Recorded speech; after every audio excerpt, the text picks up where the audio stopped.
Kadar böyle yapacak.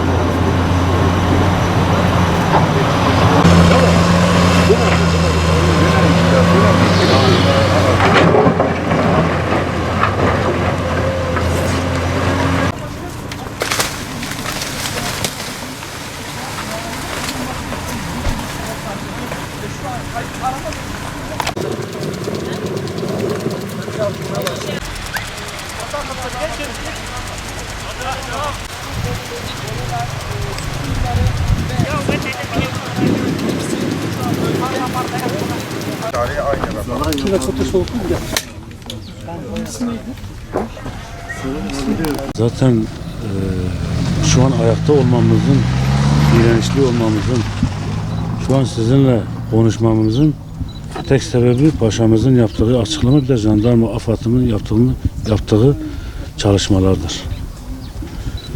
Gece gündüz gerçekten durmuyorlar.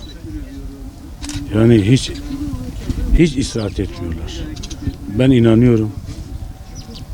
Kızım bir baba olarak, baba hissi olarak kızım yaşıyor.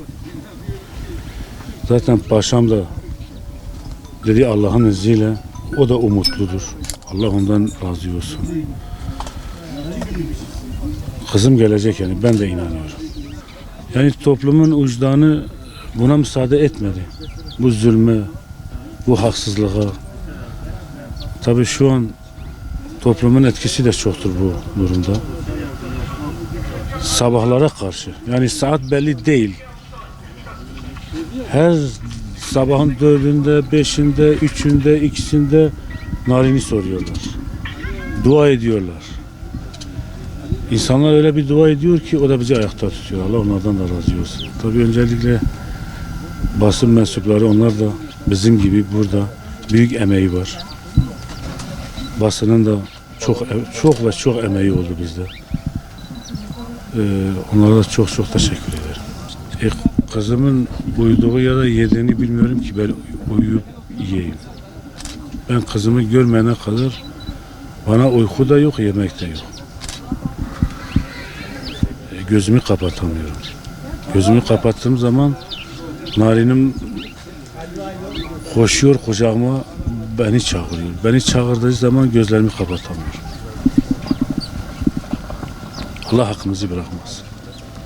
Yani genellikle basın arkadaşlar ne kadar getirmişse konuşmuşuz. Tabii ki bugün bu işte prim eden ahlaksız insanlar da var. Bu TikTok gibi bir şey var.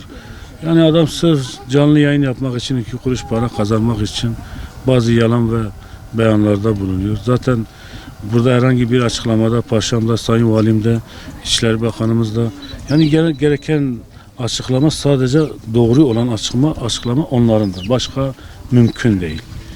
Herkes bir şeyin amacıdır ama bizim amacımız İçişleri Bakanımızın, Valimizin, Paşamızın, sivil toplumun, basının, herkesin amacı Narin'dir.